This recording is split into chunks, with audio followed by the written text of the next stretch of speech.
Batman and Robin by Michael Jan Friedman. Chapter 13. At the Turkish bathhouse on Blossom Street, which Ivy had converted into her personal headquarters, dawn's light streamed through the broken ceiling. The ground, once a floor, was now a rich, thick garden. Tomato plants and exotic grapevines grew beside and over and through a jungle of cedar saplings and broad-leafed hostas and Japanese maples. There were hundreds of varieties of tree and shrub and ground cover, all coexisting in harmony, all content to be a part of the great intermingling. Satisfied with the results, Ivy strolled through them into a small anteroom, where Freeze was poring over some kind of freezing engine. Apparently he had found what he needed to power up his suit again. And having zapped the walls and the ceiling with his cryo-weapon, he had created a world of ice for himself while he waited for her. Waited, that is, to see her carry out her end of the plan. Ivy's mouth twitched. All that ice covered what had hours ago been young, thriving plants. She didn't like that. Not at all. But then she'd killed what Freeze had loved. She could hardly stand on principle now, could she? "Make yourself right at home," she said sarcastically. Freeze turned and regarded her. "Where is my wife?" he demanded. Ivy shrugged. "There was nothing I could do," she lied. "The bat deactivated her. She's dead." He was on his feet instantly, eyes blazing with cold fire. "You lie!" he roared, his voice full of pain and fury. She had never seen him like this. It excited her. Not hearing the reply he wanted, Freeze lunged for Ivy. But Bane was suddenly there between them, right on schedule. In his rage, Freeze shoved the giant across the room. No easy task. Bane came back at him with an eye to retaliation, but Ivy stilled him with a gesture. Then she turned to Freeze. "I'm sorry," she said, lying again. "Really I am. I wish I could have helped her, but I was too late." Then she reached into her bodice and held out the snowflake necklace she'd taken from his wife's corpse. Freeze stopped, as if mesmerized by it. Slowly, he took the chain in his trembling hand. His face twisted with savage intent. "Their bones will turn to ice," he promised, his voice a scouring wind out of the north. "Their blood will freeze in my hands." "Kill them," Ivy agreed. "But why stop there? Why should only Batman and Robin die, while the society that created them goes unpunished?" Crossing to an ice-covered table, she picked up the frozen bauble of a tiny Gotham city that he'd handed to her at the flower ball. Turning it over in her hands, she showed him the blizzard that resulted. She could feel the intensity of Freeze's glare, the muscles working in his jaw and temples. "Yes," his lips pulling back like a wolf's. "Batman and Robin are just the tip of the iceberg. I will repay the world for sentencing me to a life without the warmth of human comfort. I will blanket the city in endless winter. First Gotham, and then the world." Ivy looked at him. "Just what I had in mind. Everything dead on Earth except us. A chance for Mother Nature to start again with a clean slate." She picked up a frozen blossom. "Plants and flowers are the oldest species on the planet, yet they're defenseless against man." She spoke directly to the flower. "Sorry, hun, this is for science." Grimacing with sympathy, she crushed the poor thing in her hand. "Behold the dawn of a new age." Crossing to a canister labeled Project Gilgamesh, Ivy removed a savage otherworldly plant with hissing fangs. Her favorite, actually. "What is that?" asked Freeze. She smiled. "I've created a race of plants with the strength of the deadliest animals. Once you have frozen mankind, my mutant lovelies will overrun the globe. The Earth will become a brave new world of flora without fauna. And we will rule them, you and I, for we will be the only two people left in the world." Freeze grunted. "Adam and Evil." So he wasn't entirely enchanted with the prospect. Ivy could accept that. In time, she was certain, he would change his mind.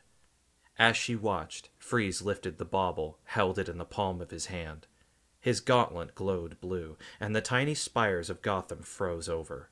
Then he closed his fingers on it and crushed it into frozen pieces. You will distract the bat and bird while I prepare to freeze Gotham. Ivy thought for a moment. Can't we just ice them along with the rest of the citizenry? Freeze shook his head. No, that is far too merciful. Batman will watch his beloved Gotham perish, just as my beloved perished. Then I will kill him with my own hands. Sounds like a plan, Ivy thought. As a team, the Dunsley duo protect each other, but Robin is young, impetuous. If I could get him alone... One kiss, said Freeze, and you could lift the mask from his lifeless face. Their secret identities would be revealed. Yes, she conceded. That might be a step in the right direction. But how best to bait a bird? Freeze wondered. No problem there, Ivy assured him. The way to a boy's heart is through his ego. What strapping young hero could resist his very own signal? Her ally nodded coldly. Inspired, Miss Ivy. You know, she said, placing her hands together, I'm hungry all of a sudden. I think I'll have some poultry. Dick stood in the hallway outside Alfred's room alongside Barbara. Dr. Simpson was frowning, deepening the seams in his ruddy, weathered face. It's stage 1 of McGregor's syndrome, the doctor said soberly. I'm sorry. All we can do is make him comfortable. Dick felt numb, unreal. He looked past the door to Alfred's room, which was partially open. Bruce was inside, sitting beside Alfred's bed in his black tuxedo, and Alfred was stretched out, looking weaker than the boy had ever seen him. Dick hadn't known Alfred as long as Bruce had, but that didn't mean he didn't feel the same way about him. Barbara couldn't speak. For all her courage, all her spunk, she was as floored by the news as Dick was. Dick bit his lip. There's gotta be something we can do to make him better. Something. Simpson frowned. Only if you know of a cure, son. To my knowledge, there isn't any. Dick's eyes lit up as he remembered something. There is a cure, he told himself. There is. I can't do this, said Bruce. They'll have to find someone else to keystone the dedication. Alfred looked up at him from his bed. Nonsense, sir. You can't do it, and you will. My being ill doesn't herald the end of the world. There are still duties that must be discharged, both by Bruce Wayne and by his alter ego. Bruce sighed. Alfred was right, of course. He was always right, always a source of wisdom. The younger man shook his head. I've spent my whole life trying to beat back death. I've worked hard at it. But everything I've done, everything I'm capable of doing, what's it all for if I can't save you? Alfred's voice softened. Everyone dies, Master Bruce. There is no shame in that, no defeat. Victory comes in fighting for what we know is right while we still live. Bruce looked past Alfred to another time and place. He imagined a younger Alfred reading to him as a boy. He could see the boy's eyes lighting up, fascinated with some adventure, filled with a hopefulness he might never have otherwise known. Finishing his story, the younger Alfred bade him good night and turned out the light, and the boy bade him good night in turn. Bruce swallowed and turned to his friend again, tears standing out in his eyes. I love you, old man. I love you with all my heart. Alfred sighed. I know that, he said. I also know that I am very proud of you. Very, very proud. And I love you too, son. They embraced. It was Alfred who withdrew first. It's time for you to go, he said.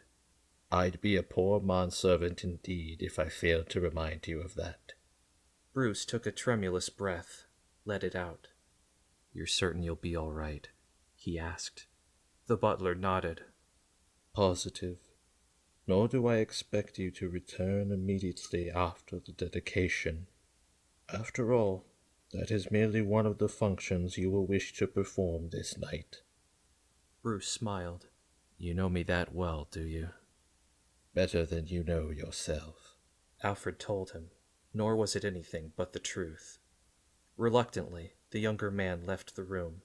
He took his coat from the post at the bottom of the stairs and started for the door. As he was donning the coat, he saw Dick standing in the foyer, waiting there for him. "McGregor's syndrome," said the boy. "That was what Freeze's wife had." "Yes," said Bruce, seeing where he was going with this. "Though Alfred's condition is less severe, and yes, Freeze's research says he cured a case like Alfred's, but it doesn't say how." "I checked the medical database," Dick informed him. "No one else is even close to a cure." Bruce sighed. "I'm late for the dedication at the observatory. Then I go after Freeze and Ivy, alone." His ward's eyes narrowed. "Like hell you do." Bruce could feel the anger rising in him again. How was it Dick Grayson could press his buttons like no one else in the world? "Don't push me right now," he said. "Or what?" asked the boy. "No one else can capture Ivy but the big bad bat? That's crap, and you know it. You just want her for yourself, don't you? Answer me." "Yes," Bruce blurted. "Yes, I want her so badly I can taste it. That's the whole point. Look at us, Dick. Orphans. Isolated. Obsessed to the exclusion of life, love, family. We're perfect targets for someone like Ivy." He came to a realization even as he said it. She's done something to us. Got us fighting over her somehow. After Robin's outburst at Freeze's headquarters, the boy seemed to have simmered down. Bruce had believed Dick was in command of his senses again, that he'd managed to overcome Ivy's love dust. Apparently, he'd been wrong. And it wasn't only Dick who was still laboring under Ivy's influence. Bruce had to admit it was him as well. "She understands me," Dick said. "For God's sake, she was going to surrender to me." "She was toying with you," Bruce insisted. The younger man threw his arms up. "Hail the all-knowing Bruce Wayne. I may not know you as much as you, but I know this. She loves me, not you, and it's driving you crazy. It's why you stopped us from kissing. Because if you can't have her, nobody can." Bruce shook his head. "That's crazy, Dick. She's clouded your mind. You're not thinking straight." "Oh," said his ward. "But I am. For the first time in a long time, everything's crystal clear. I'm through living in your shadow, Bruce. All that subservient stuff ends here and now." Having said that, Dick brushed past him, headed for the back door. Bruce stared after him, wondering what to do, what to say. But all he could see when he tried to think was Ivy. As he attempted to clear his head, the doorbell rang. Abruptly, he realized it wasn't the first time. He went to answer it, but before he could pull it open, it swung of its own accord. Or at least it appeared that way until Julie walked in, flushed with anger. There was a limo waiting behind her. "I've been ringing forever," she huffed. "Where's Alfred?" Bruce didn't answer. He had to get to Dick, he told himself. He had to reason with the boy before he did something stupid. But before he could go after him, he heard the roar of a motorbike as it peeled out of the garage. And by that sign, he knew it was too late. Barbara entered Alfred's room as soon as she saw Bruce depart. But already, the old man in the bed seemed to be slumbering. "I'm sorry," she said softly. "I was too late." Too late for what, dear child? Alfred asked without opening his eyes. Barbara looked at him askance. "I thought you were asleep." Nonetheless, he said. You said you were too late. I would like to know of what you were speaking. She sighed. "I just wanted to take you away from this place. I wanted you to have a chance to live your own life. A man like you doesn't deserve to be a slave, Uncle." Alfred's eyes opened. They seemed to sparkle, despite his condition. A slave? Oh no, child. "Come," she insisted. "You've been a servant, doing things for others you might have done for yourself." He shook his head. No. I have been part of something special here, the greatest adventure ever known. I have found purpose in this house, and the family I could never have. Suddenly he was hit with a wave of pain. She reached for him, sat on the bed beside him, and held him until it passed. You must do something for me, he said, his voice a little weaker than before. Taking her hand, he put an envelope in it. Find my brother Wilfred, child. Give him this. I have duties he must fulfill in my stead. He thrust his chin out. Only family can be trusted. Barbara looked at the envelope. There was something harder and heavier than a letter in it. "What is it?" she asked. It is the sacred trust of two good men, whom I have had the honor of calling son. Take it, child. But I implore you, never open it yourself. Alfred touched her cheek and seemed to look right through her. You know, he said. You look so like your mother. With that, his eyes closed. She leaned closer to him, consumed with worry. "Uncle Alfred?"